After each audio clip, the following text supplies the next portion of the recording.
খেলা দেখানোর জন্য আমার যা যা লাগবে তা হলো ডিম, প্লাস্টিকের চিকন নল আর লবণ। আচ্ছা, এখন আমি খেলা দেখানো শুরু করছি। বিজ্ঞানী, দেখো এই ডিমটা দাঁড়িয়ে থাকছে নাকি। আমি এটাকে যতবারই দাঁড়ানোর চেষ্টা করব তখন পড়ে যাবে। বিজ্ঞানী, এই ডিমটা পড়ে যাচ্ছে।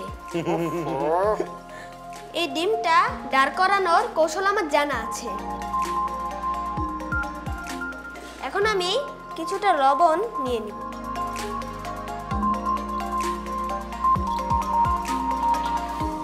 এখন আমি লবণের উপর ডিমটা দাঁড় করানোর চেষ্টা করব।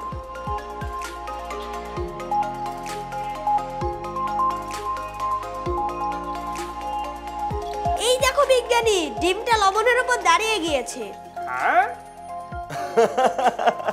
এখন আমি লবণগুলো স্ট্র দিয়ে সরিয়ে নেব।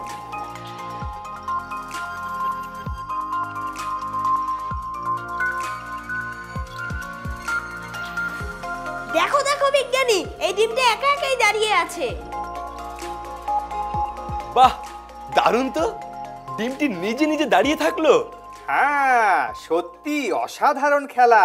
বন্ধু, তুমি এটা কিভাবে করেছো এটা কি আমি বলে দেব? বলো। আচ্ছা আচ্ছা, পিকু তুমি শোনো, বন্ধু তুমিও শোনো। তুমি প্রথমে একটা ট্রের উপর একটা ডিমকে সোজা করে দাঁড় করিয়ে রাখার চেষ্টা করেছো।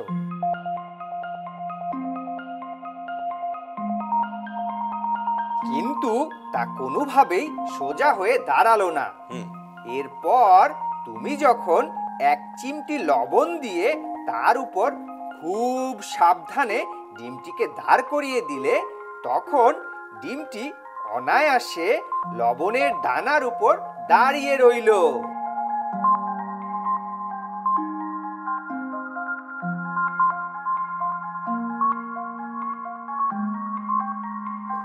এরপর প্লাস্টিকের নল দিয়ে লবণের দানাগুলো ডিমের নিচ থেকে সরিয়ে দিলে।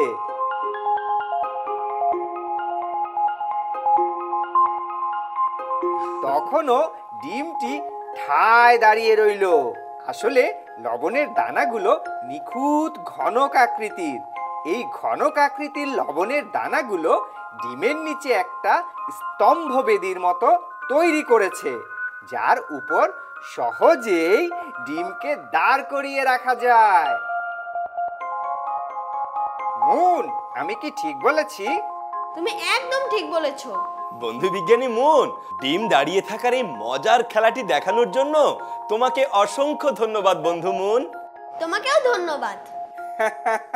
মুন, তোমার সঙ্গে আবার দেখা হবে।